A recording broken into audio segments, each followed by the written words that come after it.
Friends, cute kitchen വേൾഡിലേക്ക് എല്ലാവർക്കും സ്വാഗതം. ഇന്ന് ഞാൻ വീണ്ടും മീനുമായിട്ട് വന്നിരിക്കുകയാണ്. കുറച്ച് മീൻ കിട്ടിയിട്ടുണ്ട്. ഇത് തിലോപ്പിയ എന്ന് പറയും, കായൽ മീനാണിത്. ആ മീൻ കിട്ടിയിട്ടുണ്ട്. ഒരു സവാള, ഒരു മീഡിയം സൈസ് സവാളയുടെ ഒരു പകുതി കൊത്തിയരി വെച്ചിട്ടുണ്ട്. പിന്നെ ഒരു ചെറിയ കഷ്ണം ഇഞ്ചി, ഒരു 3-4 കുഞ്ഞ് ചെറിയ ഉള്ളി, ഒരു 2 വെളുത്തുള്ളി, 2 പച്ചമുളക്, പിന്നെ ഒരു ചെറിയ നെല്ലിക്ക വലിപ്പം. നെല്ലിക്ക എന്ന് പറയാൻ പറ്റില്ലല്ലേ, ഒരു ചെറിയ നെല്ലിക്ക എന്ന് പറയാം. അതിൻ്റെ അത്രയുള്ള പുളി, വാളംപുളിയാണ്, അതായത് പിഴിയുന്ന പുളിയാണ്. പിന്നെ മല്ലിപ്പൊടിയുണ്ട്, മുളക് പൊടിയുണ്ട്, ജീരകം, ഉലുവ, ഒരു 3-4 പിന്നെ കുരുമുളക്, ഒരല്പം മഞ്ഞൾപ്പൊടി. നമുക്കിനി ബാക്കി പരിപാടി നടക്കാം. ഇവിടെ ഒരു 3/4 കപ്പ് തേങ്ങ ചിരകിയതെടുത്തിട്ടുണ്ട്. അത് ഇട്ട് കൊടുക്കുകയാണ്. തേങ്ങ ഞാൻ പറഞ്ഞില്ലായിരുന്നു, പക്ഷെ അതുണ്ട്. അതിൻ്റെ കൂട്ടത്തിൽ നമുക്ക് ഈ ചെറിയ ഉള്ളി, പച്ചമുളക്,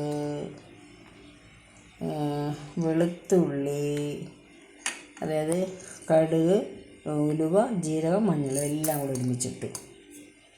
ഇത് നമുക്കിടേണ്ടത് പുളി ഇതിൻ്റെ കൂട്ടത്തിലിടുകയാണ്. പുളിയിൽ കുരു ഉണ്ടോ എന്ന് നോക്കണം, ഉണ്ടെങ്കിൽ നോക്കിയിട്ട് അത് ഇട്ടു. നമുക്ക് മല്ലിപ്പൊടിയും മുളക് പൊടിയും ഇടണം. അപ്പോൾ ഞാൻ മല്ലിപ്പൊടിയുടെ അളവ് പറഞ്ഞില്ലായിരുന്നു, അത് പറയാം. ഇത് മുളക് പൊടിയാണ്. മുളക് പൊടി ഞാൻ 1 ടേബിൾ സ്പൂൺ മുളക് പൊടി ഇട്ടിട്ടുണ്ട്. അതുപോലെ തന്നെ മല്ലിപ്പൊടി ഏകദേശം രണ്ടും ഒരേ അളവിലെടുക്കണം. ഇത് നമുക്ക് നന്നായിട്ടൊന്ന് അരച്ചുകൊണ്ട് വരാം. അടുപ്പത്ത് വെച്ചിട്ടുണ്ട്. ഞാൻ അതിലോട്ട് കുറച്ച് എണ്ണ ഒഴിച്ച് കൊടുക്കുകയാണ്. നന്നായിട്ട് ചൂടാകുമ്പോൾ നമുക്ക് കുറച്ച് കടുക് ഇട്ട് കൊടുക്കാം.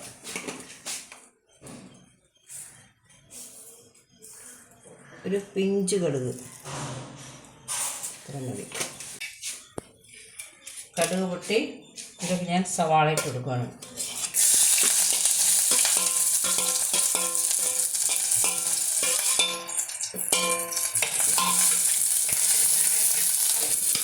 സവാള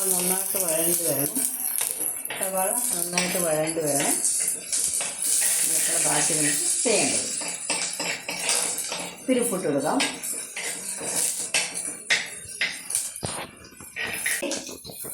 കുറച്ച് ഉപ്പിട്ട് കൊടുത്തു. നന്നായിട്ട് മൂക്കട്ടെ.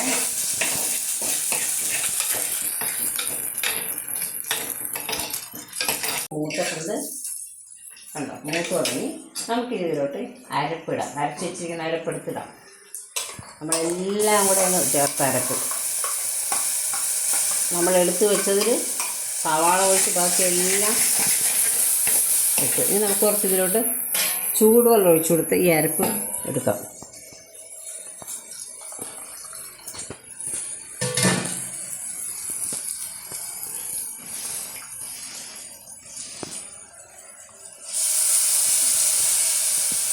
ഈ അടപ്പിൽ നന്നായിട്ട് പിടിച്ചിരിക്കുക, അതും ഇടാം.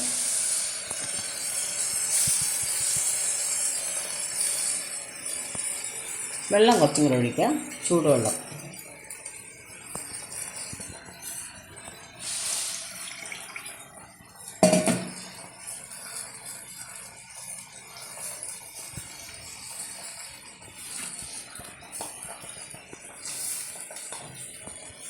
അരപ്പൊട്ടും കളയാൻ പാടില്ല.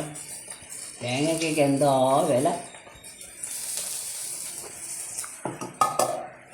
നമ്മൾ ഉപ്പിട്ടിട്ടാണ് ഇതിപ്പോൾ നമ്മൾ സവാള നോക്കാതെ ഉപ്പിട്ടിട്ടുണ്ട്. ഇനി നമ്മൾ തിളച്ചിട്ട് നമുക്ക് ഉപ്പുണ്ടോ എന്ന് നോക്കണം. ഉപ്പായും ഉപ്പിടണം. ഇനി ഇത് തിളയ്ക്കട്ടെ. അരപ്പ് നന്നായിട്ട് തിളച്ചു. ഉപ്പ് വേണമെങ്കിൽ ഇപ്പം നോക്കാം, പോരെങ്കിൽ നമുക്ക് ഉപ്പിടാം. ഇതിലോട്ട് നമുക്ക് മീൻ ഇടുകയാണ്. അങ്ങനെ എല്ലാ മീനും നമുക്കിടാം. അടച്ചു വയ്ക്കാം. നന്നായിട്ട് വേവട്ടെ. ഇതിപ്പോൾ വെന്തിട്ടുണ്ട്, കണ്ടോ. ഇത് വെന്തിട്ടുണ്ട്. അതിൻ്റെ വെള്ളം വെറ്റി, ചാറൊക്കെ വറ്റി. കുറച്ചുകൂടെ വെള്ളം വേണമെന്നുണ്ടെങ്കിൽ നമുക്ക് ചൂടുവെള്ളം ഒഴിച്ചാൽ മതി. അപ്പം ഞാൻ വേണമെങ്കിൽ ഇച്ചിരി ചൂടുവെള്ളം കൂടെ ഒഴിക്കാം. വളരെ വറ്റിപ്പോയത്. ഇച്ചിരി ചൂടുവെള്ളം കൂടെ ഒഴിക്കാം. ചൂടുവെള്ളം ഒഴിക്കാൻ ശ്രദ്ധിക്കാം. ഗോവൻ ഫിഷ് കറി ഇവിടെ റെഡി ആയിട്ടുണ്ട്. നല്ല ടേസ്റ്റ്, ഒരു പുതുമ ഉള്ള കറിയാണ്. കാരണം നമ്മൾ സ്ഥിരം ഒരു 2-3 തരത്തിലല്ലേ മീൻ കറി വയ്ക്കുന്നത്. അപ്പോൾ ഇങ്ങനെ ഒന്ന് വെച്ച് നോക്കൂ, എല്ലാവർക്കും ഇഷ്ടപ്പെടും. വളരെ നല്ല ടേസ്റ്റാണ്. അപ്പത്തിൻ്റെ കൂടെയും ചോറിൻ്റെ കൂടെയും എന്തിനു വേണമെങ്കിലും കഴിക്കാം. ഇത്രയും നേരം കണ്ടതിന് നന്ദി, നമസ്കാരം.